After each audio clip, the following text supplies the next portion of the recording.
sa ating lahat mga kabayan. Meron naman tayong bisitahin sa hapong ito. Habang kami naglalakbay dito sa kabundukan po mga kabayan, kung ano-ano ang ginagawa namin dito, talagang nahuli ang aking paningin dito sa sitwasyon ni nanay. Habang nakikita ko siya kanina mga kabayan, meron siyang karga-karga na bata o baby po mga kabayan. So ngayon, sinundan namin at dito po pala siya nakatira. Tara. Hello! Magandang hapon. Dito po pala kayo nakatira, nanay. Kayo po yung nandoon kanina? Kumusta po kayo? Ito. Ha? Ito, yung mga bata, nasa ospital yung mga bata. Ha? Isang bata. Bakit nasa ospital po? Pinaano ng dugo. Sino po ang na-ospital? Yung kuya yung... Kapatid nila. Oo. Bakit magkakapatid po sila? Ha? Lahat? Yung kuya nila. Bakit? Anong nangyari? Bakit nasa ospital? Ayaw ko sa tubig siguro. May sa isang araw nandun ako, nagbabantay. O tapos po? Pagkatapos, yung lumaki yung tiyan, pagkatapos, yung mga dumi, naalis yung mga dumi, nasa, Opo. ano. So ngayon nasa hospital po. Oo. So sino pong nagbantay po ngayon doon? Nanay. Nandoon yung nanay. Pumunta kanina yung tatay nila. So, bali itong mga kasama nyo ngayon ay mga apo nyo. Yung nag-aalaga sa kanila dahil nasa hospital yung kanilang mga magulang. Ayan po mga kabayan, no? Kaya pala si nanay kanina nakita namin naglalakad doon. No? At lang problemado, malalim ang iniisip ni nanay kasi yung kanyang apo na sa hospital ngayon. No? Nandoon yung anak niya na nagbabantay para... kaya siya muna nagbabantay dito sa mga apo niya. Anong pangalan niyo po, nanay? Nora Alipio. Po? Nora Alipio. Si nanay Nanay Nora. Nora. Nora, si nanay Nora. Ilang taon na po kay nanay Nora? Ano, sa 50. Ay,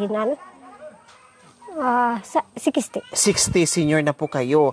Yung mga apo niyo, kumusta po yung mga apo? Itong mga apo. Ha? Itong mga apo may... Nangaalaga na lang apo yung nanay. Kumusta naman habang nag-aalaga kayo? Kumusta naman? May pagkain po kayo dito? Iniwan ng mga magulang? Walang pagkain. Kumain na po ba kayo? Hindi pa nagtangali. Hindi pa kinananghalian? So anong kinain nyo po? Paano na sila? Nagugutom na yung mga apo nyo? Kung may galyan, saka kamuti, yung kainin namin. Dito muna. Upo muna tayo dito. So ako nanay si Diwata. Diwata. Opo.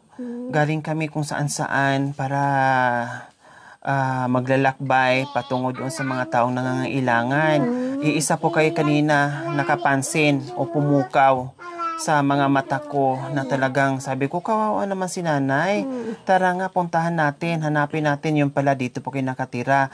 At tamang-tama naman po pala sa pagpunta po namin ay may problema yung mga apo nyo nasa hospital po ngayon. Tapos wala pa kayong kain, wala pa kayong tanghalian. Buti hindi umiiyak yung mga apo nyo po, nanay. Iiyak kanina. Ha? Bakit? Iiyak Buti kanina hindi sila umiiyak na nagugutom. Iiyak. Naghahanap po sila ng pagkain? Nasaan po si mister nyo? Wala. Wala na po kayong asawa? Matagal na.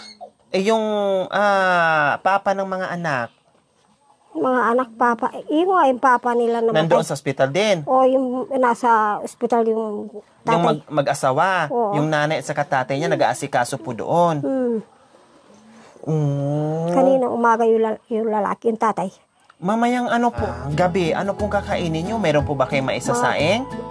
Kung makahanap ako ng kamuting kahoy sa kagalian, yun. Wala po kayong bigas? Walang bigas.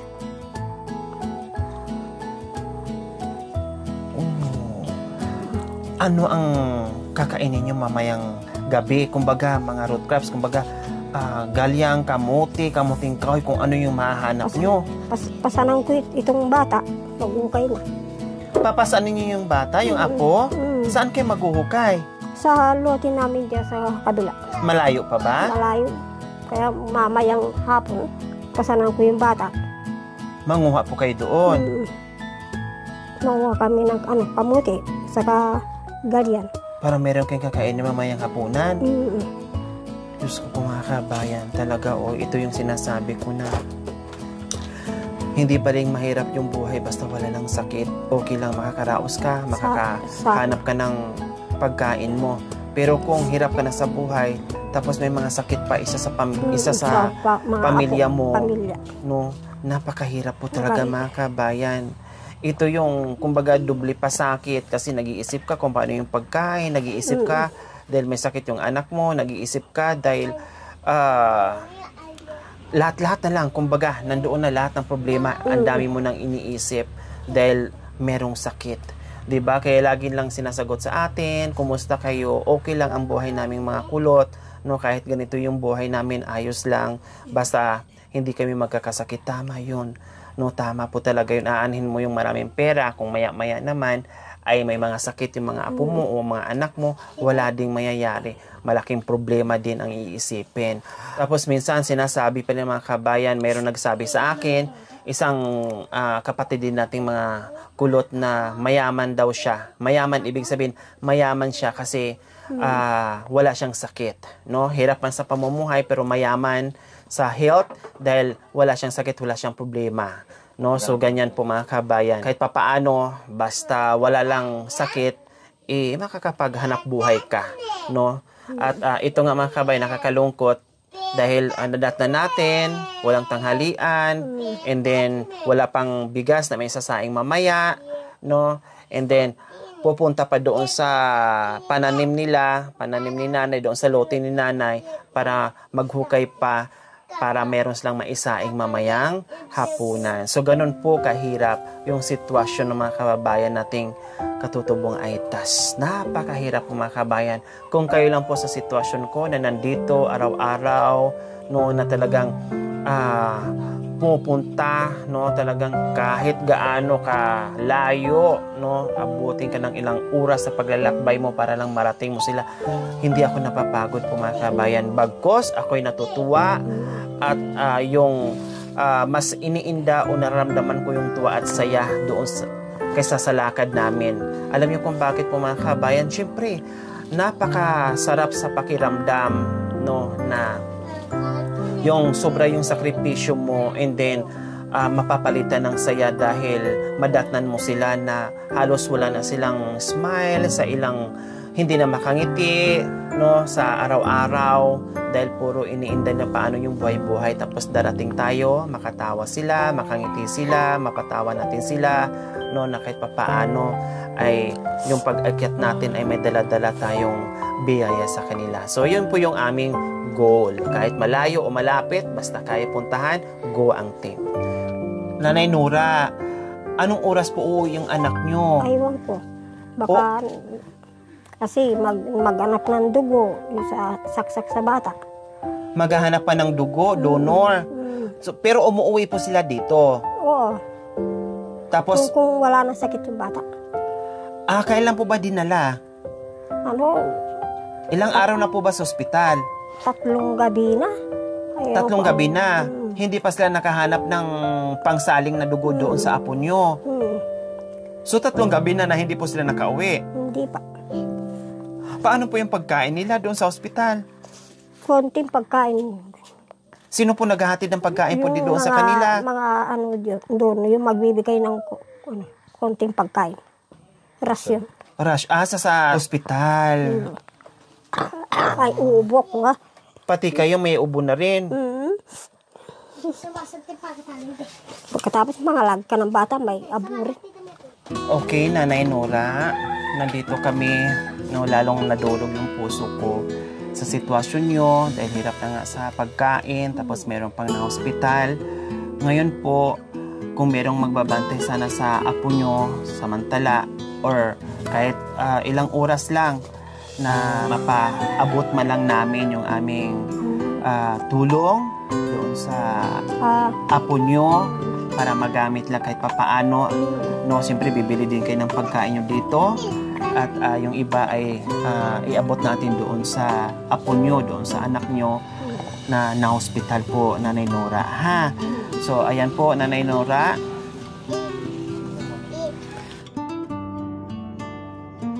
Ito ito po Nanay Nora, alam kong malaking bagay po ito dahil sa sitwasyon nyo ngayon. So please pakiabot nyo po doon sa anak nyo, doon sa apo nyo na may sakit. So buksan nyo po Nanay Nora. Yun ang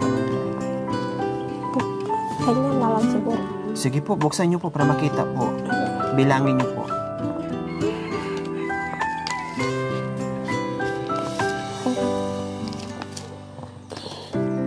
Bilangin nyo po.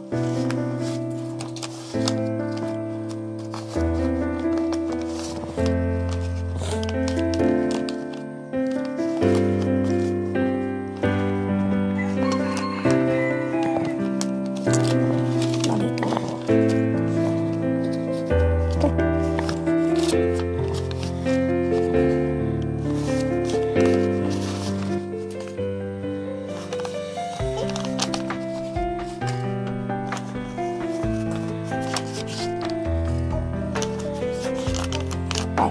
Magkano po? 5,000. 5,000. So yung 5,000 na po, bili po kayo ng pagkain. Yung iba ay magagamit po nila doon sa hospital kung ano pang kailangan nila Nanay Nora. Ito, baka mamaya pumunta ako doon. Tignan ko yung apo. Opo, pakihatid niyo po Nanay Nora ha? Kasi alam ko yung mga magulang ngayon ay hindi na nila alam kung saan sila pupunta, kung saan sila lalapit. Tulad ng ngayon ay patuloy pa rin sila sa paghahanap kung sino yung mag-donate ng dugo na hindi pa makahanap-hanap. No, alam ko kung gaano ka laki ng problema ngayon sa anak nyo. Kaya kung meron kayong paraan mamaya, please pakihatid nyo po doon, no? Tapos makisuyo muna kayo sa ibang anak, sa anak mo na mabantay man lang saglit. Then uuwi naman din kayo kaagad Nanay Nora. Uuwi ako. Salamat sa inyo. Nagbigay ng tulong. Para makaabot sa may sakit saka yung mga bata nandito. Ako lang nangalaga. Na makabili ng pagkain. Okay, so ayan po mga kabayan. Diyos ko po, Lord. Maraming salamat po sa walang sawang pagmamahal. Ma'am Marie from Washington. Maraming salamat po sa inyong ginituang puso na meron naman tayong napasaya ngayon. No, na isang lola na nag-aalaga dito sa mga apo niya, din na ospital, yung isang apo niya, mga kabayan, walang kinakain dito, plus meron pang iniisip kung paano yung nasa hospital ngayon na na-admit. Kaya maraming salamat po talaga sa walang sawang pagmamahal sa mga kababayan natin, sa mga kababayan natin na tulad nila. Sa mga kababayan, huwag niyo pong kalimutan, pakishare, subscribe sa aking YouTube channel, Lori Aquino Talita. Maraming salamat po, Gabi sa Sol. Bye po, Nanay Nora. Bye-bye. Bye-bye.